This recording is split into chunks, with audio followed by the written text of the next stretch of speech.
अस्सलाम वालेकुम नाज़रीन, प्रोग्राम पब्लिक ओपिनियन के साथ मैं हूं आपका मेज़बान मुज़म्मिल सरवर्दी। आज हम यूएमटी की इस ग्राउंड में यौम पाकिस्तान के प्रोग्राम के हवाले से मौजूद हैं। 79वां 79th यौम पाकिस्तान आज हम मना रहे हैं।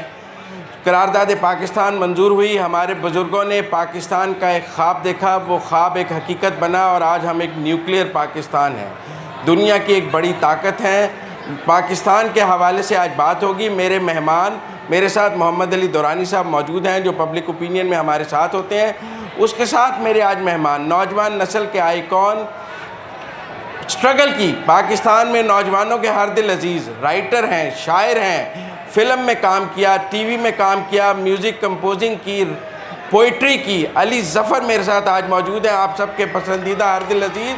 यूएमटी की इस ग्राउंड में हज़ारों तलबा हमारे साथ मौजूद हैं जो यौम पाकिस्तान के इस प्रोग्राम के साथ हमारे साथ मौजूद होंगे। हम अपनी गुफ्तगू शुरू करेंगे। अली ज़फ़र का तारुफ़ मैंने आपसे कराया है, लेकिन हमारे प्रोग्राम की रवायत है कि जब हम ऐसे किसी बड़े मेहमान को बुलाते हैं तो मोहम्मद अली दुरानी साहब भी अपने अंदाज़ में उनका तारुफ़ कराते हैं। जी दुरानी साहब। बिस्मिल्लाहिर्रहमानिर्रहीम। जब हम इस प्रोग्राम को प्लान कर रहे थे 23 के रेफरेंस से, तो मुज़म्मिल साहब ने कहा कि अली ज़फ़र को बुलाया जाए क्योंकि वो आप सब इनके फ़ैन हैं। तो मैंने कहा कि ये तो बड़ा वैलिड रीज़न है कि इन्हें बुलाया जाए, लेकिन मेरा रीज़न इससे हटते हुए है जो कि शायद इसकी ज़िद भी हो।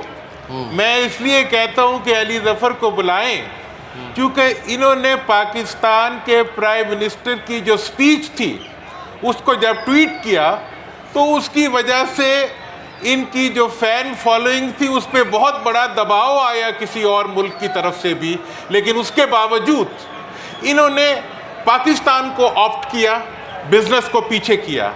इन्होंने पाकिस्तान को ऑप्ट किया, इन्होंने अपनी जनरल फ़ैन फॉलोइंग को कॉम्प्रोमाइज़ किया।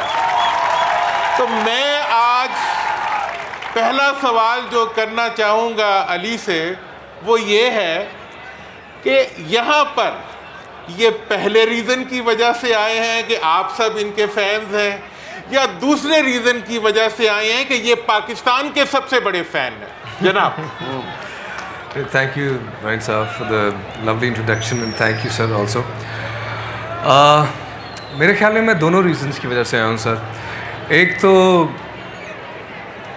मुझे ऐसा लगता है कि इंसान को अपनी जो उसकी जर्नी और ओरिजिन होता है उसे कभी भूलना नहीं चाहिए, जहाँ से वो आया होता है। मैंने अपनी स्ट्रगल 18 साल की उम्र में स्टार्ट की।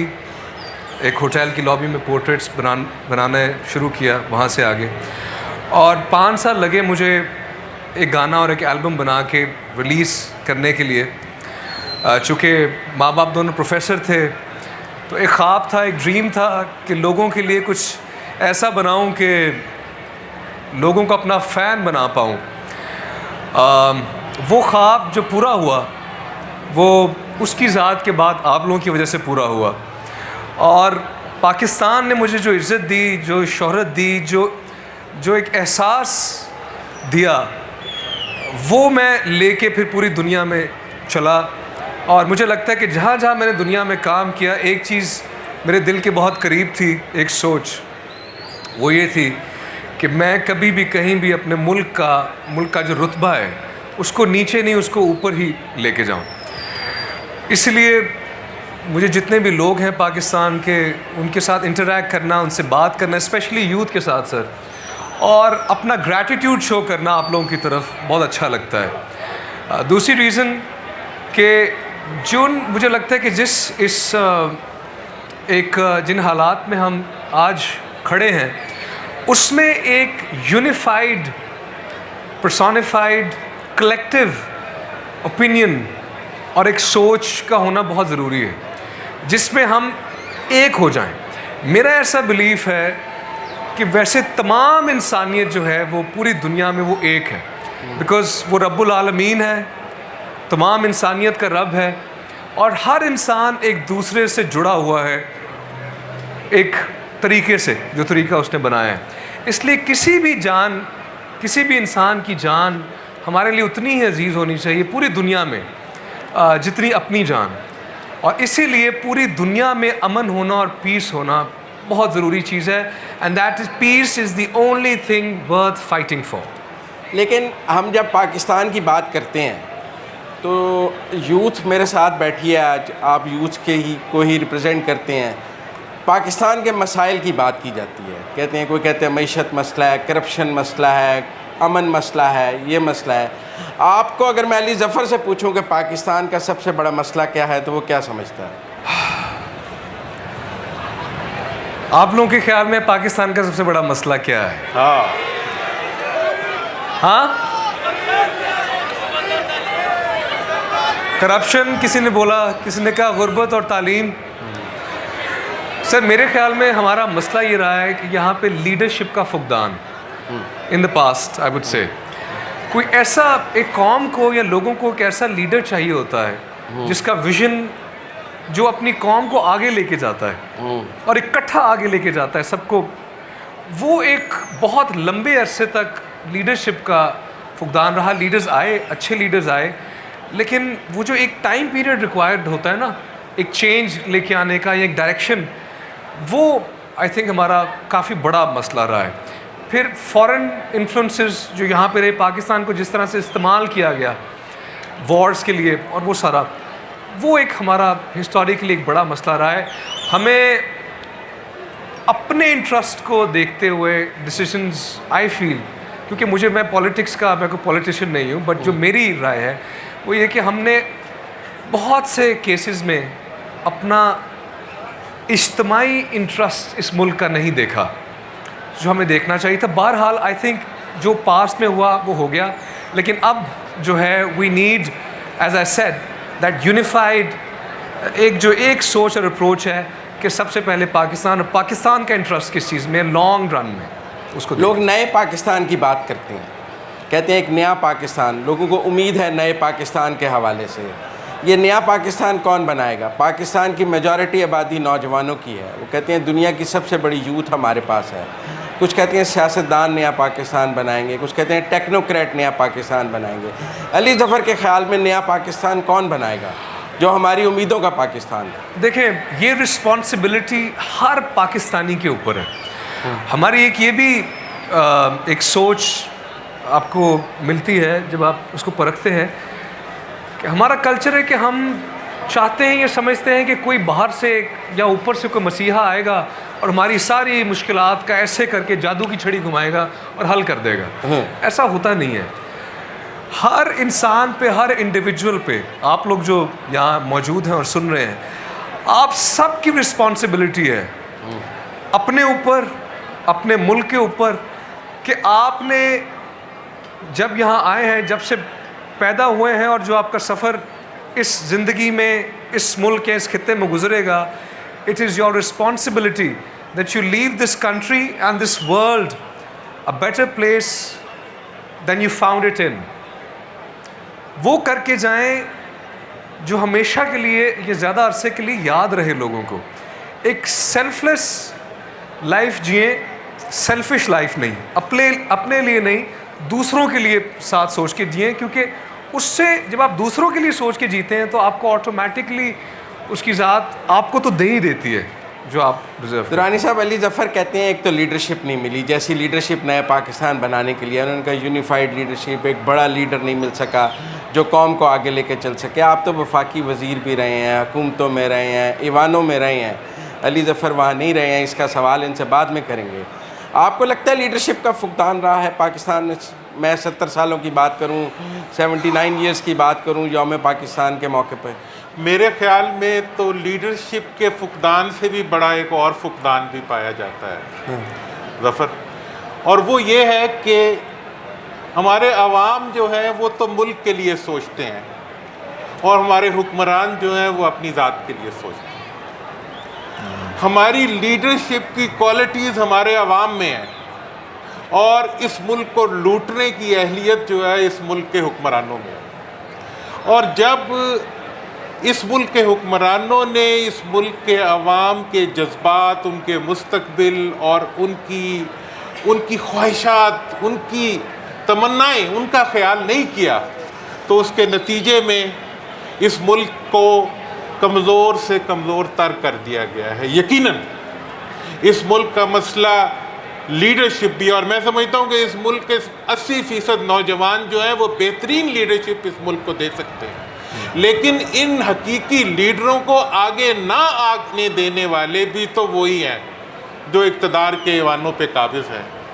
तो मैं इस तमाम हकीकत और सही हकीकत को आपके सामने बयान करने के बाद मैं समझता हूँ कि जब भी मेरे जैसा बुज़ुर्ग भी जवानों में जाता है तो मेरी उम्मीद जो कि हुक्मरानों से नाउमीदी में बदली होती है, वो आपको देख के उम्मीद में बदल जाती है। आप ही उम्मीद हैं और आपकी वजह से ही इस मुल्क के लीडर भी ठीक होंगे और ये मुल्क भी ठीक होगा।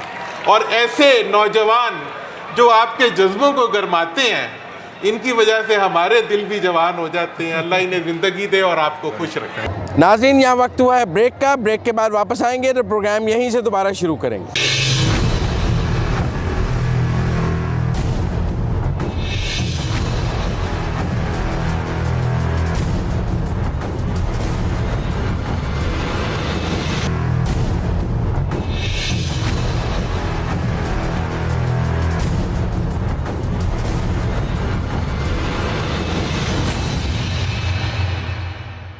अली ज़फ़र, पाकिस्तान ने इन 70 सालों में बहुत से, आपने लीडरशिप की बात की है, पाकिस्तान ने इन 70 सालों में बहुत से वज़राए आज़म देखे हैं, बहुत से सदर देखे हैं, सियासतदान भी बने हैं, टेक्नोक्रेट भी बने हैं, एक खिलाड़ी भी वज़ीर आज़म बन गया है। फ़नकार वज़ीर आज़म बन सकता है? बन सकता है, आप बताएं। ये तो ये लोग बताएंगे कि अगर मैं कभी वोट मांगूं तो देंगे। हाथ खड़ा करके बताएं देंगे या नहीं। ये बहुत बड़ी रिस्पॉन्सिबिलिटी है। I don't know. फनकार सियासत में हैं, बहुत सारे फनकार इलेक्शन लड़ते हैं, टिकटों पे लड़ते हैं। मैंने इसलिए बात की है। मैं अपने आप को इस काबिल नहीं समझता। मैं पूरी कम्युनिटी की बात कर रहा हूँ जो आपकी। आई थिंक कोई भी कुछ भी बन सकता है।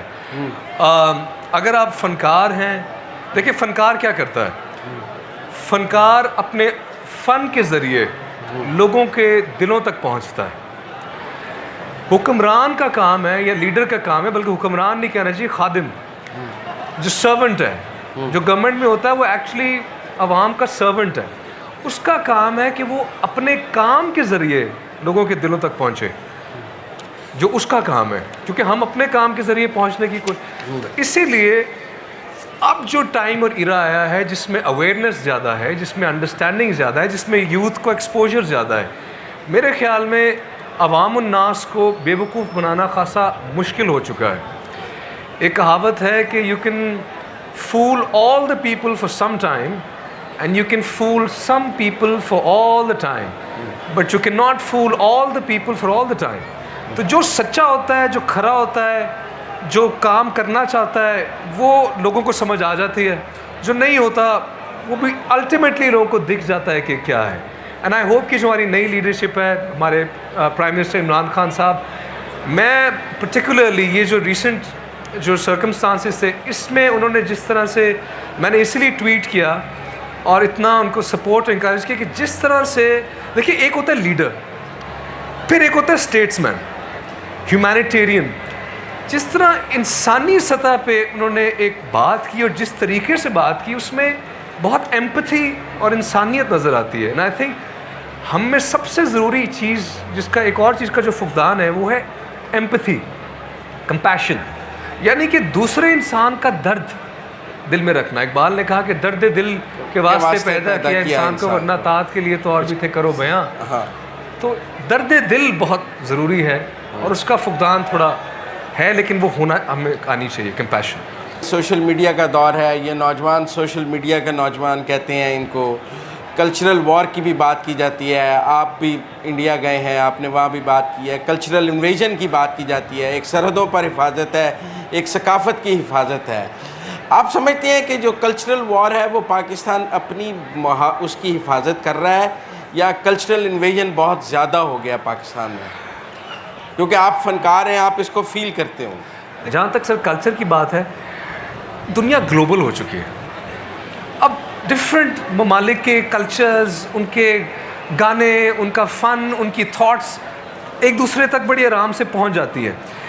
जो हम थोड़ी सी गलती करते हैं वो ये है कि हम कोई एक साइड चूज़ कर लेते और ब्लैक एंड वाइट में चीज़ों को शायद देखते हैं, ग्रे एरियाज़ को भूल जाते हैं। जब हम साइड पे कर लेते हैं सो हमारे में ऑटोमेटिकली एक रवैया आता है कि मेरी साइड ठीक है, तुम्हारी गलत है। इससे क्या होता है, तकरार आती है।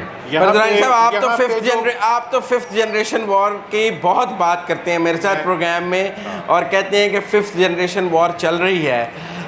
अली जफर के बयान को जवाब को कैसे देखते हैं? हाँ, मैं इनके बात के बारे में ये कहना चाहूँगा कि कल्चर की कोई बाउंड्रीज नहीं होती।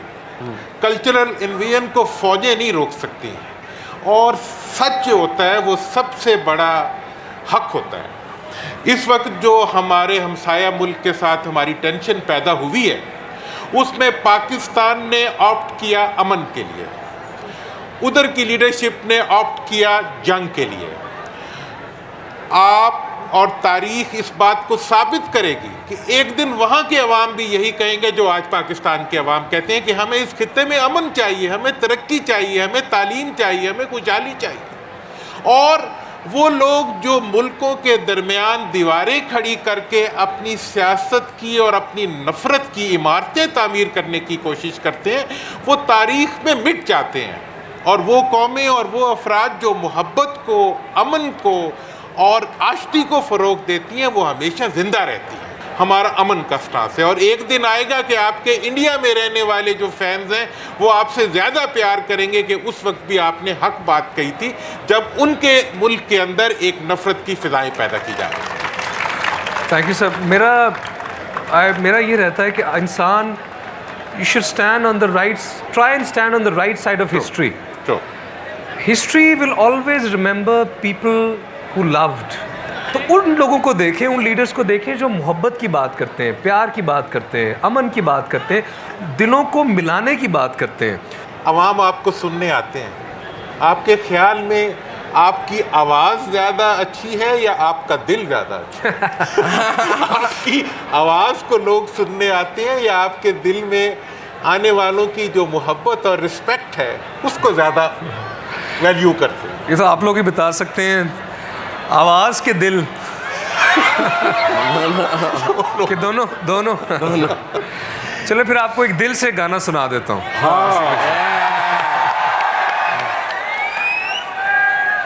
ये गाना जो है मेरा, ये आई थिंक इसने एक तरह से कूजे में दरिया बंद कर देता है ये इंसानी नफ्सियात और फ़लसफ़े को।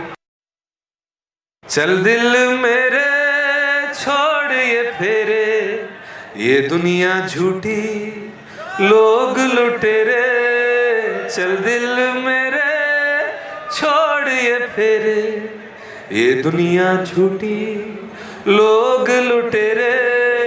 चल दिल मेरे छोड़ ये फेरे, ये दुनिया झूठी लोग लुटेरे। चल दिल मेरे छोड़ ये फेरे, ये दुनिया झूठी लोग लुटेरे। और एक चीज़ आप लोगों ने याद रखनी है, कभी भी पैसे के पीछे नहीं भागना। जब आप अच्छी चीज़ें करेंगे, अच्छे डिसीजंस लेंगे, तो पैसा आपके पीछे भागेगा। हमेशा से ह्यूमन रिलेशनशिप्स को वैल्यू करें। तो इस बारे में ये लिखा है, दौलत पुजारी हुस्न व्यापारी, वादों के कच्चे हवा सवारी। दौलत पुजारी हुस्न व्यापारी, वादों के कच्चे हवा सवारी। चल दिल मेरे छोड़ ये फेरे। मेरे साथ गाएंगे? चल दिल मेरे छोड़ ये फेरे, ये दुनिया झूठी लोग लुटेरे। चल दिल मेरे।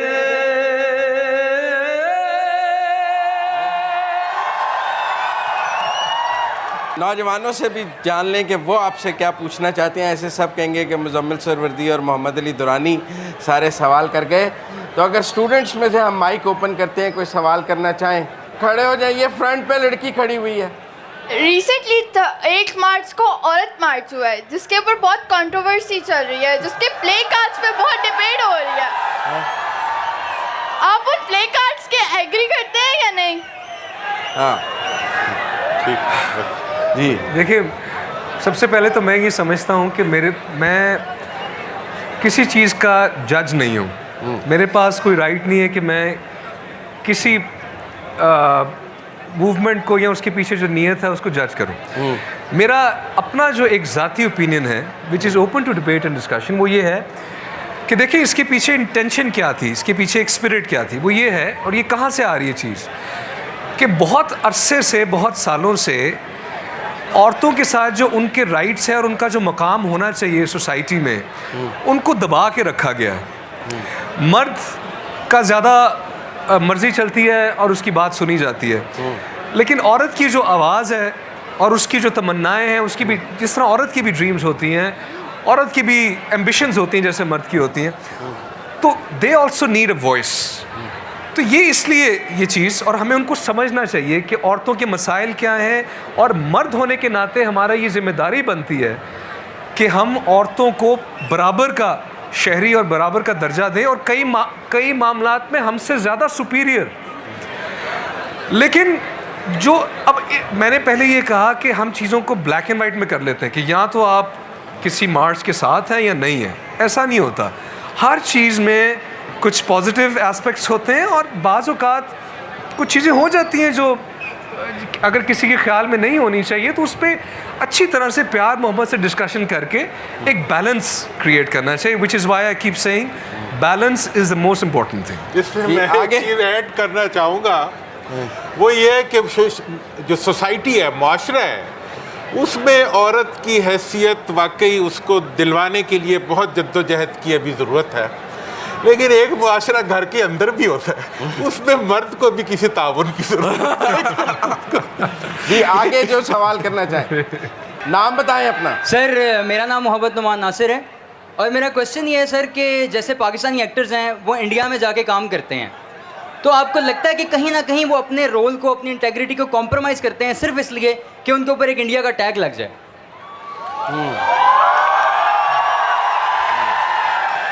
देखिए, इसको देखने के दो तरीके हैं। जैसे मैंने पहले कहा, हर आर्टिस्ट की अपनी एक अप्रोच होती है अपने काम की तरफ। अगर कोई आर्टिस्ट दुनिया के किसी भी मुल्क में जाके पाकिस्तान का नाम बना रहा है और नाम पॉजिटिव तरीके से रोशन कर रहा है, तो इसका मतलब है कि वो मुल्क की खिदमत कर रहा है। अगर वो कहीं पे जाके कोई ऐसा काम या कोई ऐसी चीज़ करता है जो कि कॉम्प्रोमाइजिंग है या उसके मुल्क के लोगों को पसंद ना आए, जो कि मैं जब भी काम करता हूँ दुनिया में कहीं भी, सो मैं बहुत इस चीज़ को जहन में रखता हूँ कि यार मुझसे कोई ऐसी चीज़ ना हो कि जो मेरे मुल्क के लोगों के लिए हर्टफुल हो। तो ये हर इंसान की अपनी एक अप्रोच होती है और उस पर डिपेंड करता है। लेकिन मैं थैंकफुल इस चीज़ का हूँ कि जितना मैंने काम बैरून मुल्क किया है, उसको जिस तरह से वो जो फिल्में आप लोगों ने भी देखी या अभी तक देखते हैं, वो गाने जिस तरह से आप लोगों ने सराहा है, so I am very thankful for that. नाज़रीन, यहाँ वक्त हुआ है ब्रेक का। ब्रेक के बाद जब हम वापस आएंगे तो अली ज़फ़र और मोहम्मद अली दुरानी और UMT का ये भरपूर क्राउड हमारे साथ होगा।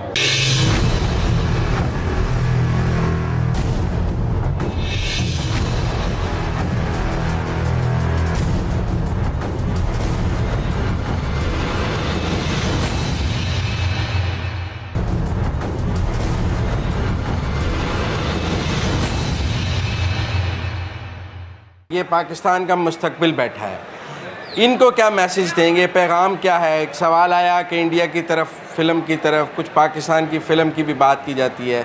आपका क्या पैगाम है नौजवान नस्ल को, क्योंकि इसने दुनिया से कम्पीट करना है? मेरा पैगाम बड़ा सिंपल है। अगर आपने वो कौम बनना है जो कि जल्दी से लीप्स एंड बाउंड्स आगे जाए, तरक्की करे, तो आपको अपनी सोच बहुत एडवांस करनी पड़ेगी। आप एक रिग्रेसिव सोच के साथ प्रोग्रेसिव माशरा नहीं बना सकते। आपको जो आप compete कर रहे हैं उन नेशंस के साथ जो बहुत ज़्यादा उनकी इन्वेस्टमेंट ह्यूमन माइंड के ऊपर है, जहाँ पे इन्वेंशंस हो रही हैं, तरक्की हो रही है, रिसर्च हो रही है, बाहर, बल्कि अब ये चीज़, इन चीज़ों पे काम हो रहा है कि क्या ज़मीन से आगे इंसान, इलॉन मस्क जैसे एक माइंड है कि क्या मरीख पे जाके भी सेटल करने का सोच रहे हैं वो लोग जाके। इकबाल ने तो पहले कह दिया था, क्या कहा था जी, ज़मीन से, सितारों से आगे जहां और भी हैं। अपनी हस्ती को, अपने दिमाग को एक्सपैंड करें, connect with the universe. I am saying not just with the world, connect with the universe beyond your body and beyond everything, and then you will hear all the voices and get all the answers. सारे जवाब, सारे रास्ते, हर चीज़ आपको खुद ही नज़र आनी शुरू हो जाएगी और समझ आनी शुरू हो जाएगी कि ये एक्चुअली ये सारा सिस्टम है क्या। That is called the awakening of the human mind. Awaken yourself, जागें, ये मैं कहना चाहूँ। इसमें इनकी बात से इंस्पायर होके मैं ये कहना चाहूँगा कि पिछले 1 माह में पाकिस्तान को बहैसियत मुल्क और पाकिस्तानी कौम को बहैसियत कौम जो इज़्ज़त दुनिया में मिली है, और जो एक लंबे अरसे से 71 से आज तक की जो मायूसियों के एक बादल छाए हुए थे, उनके अंदर एक उम्मीद और एक कुव्वत का एहसास और एक अपनी सेल्फ रिस्पेक्ट का एहसास, और इसके साथ साथ एक मॉरल सुप्रीमेसी कि आप अमन के फ़रोग़ के लिए ये कौम मुत्तहिद है और अपने मुल्क के दिफा के लिए भी ये कौम मुत्तहिद है। इस लिहाज से ये जो 23 मार्च है आज, ये बहुत अहम भी है, और इस मौके के ऊपर हम सबको ये सोचना है कि अब हमने मुस्तकबिल में एक्सप्लॉइट नहीं होना,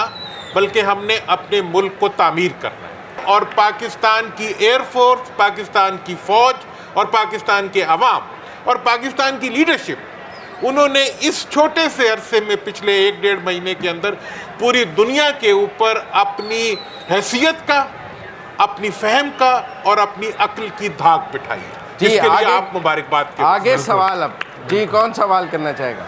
माइक दें जी। जी, अस्सलाम वालेकुम वालेकुम सर, अस्सलाम। मेरा नाम खंसा खान है और मेरी आपसे एक रिक्वेस्ट है कि आप अपना एक बहुत ही फेमस सॉन्ग छन्नों की आंख में एक नशा है, अगर प्लीज़। Thank you sir. जी, एक तो मुझे लगता है कि सारी ज़िंदगी छन्नो मुझे नहीं छोड़ेगी। मैं छन्नों को कब का छोड़ चुका हूँ। छन्नों के बारे में कहते हैं कि देखूं से तो दिल झूम झूम झूम जाए, छूनूं से तो बोले हुए, नजरें मिलाए दुनिया घूम घूम घूम जाए। आए तेरी बड़ी हाई निकली भाई। चाल पे उसकी मैं फिदा रे, हाँ रे,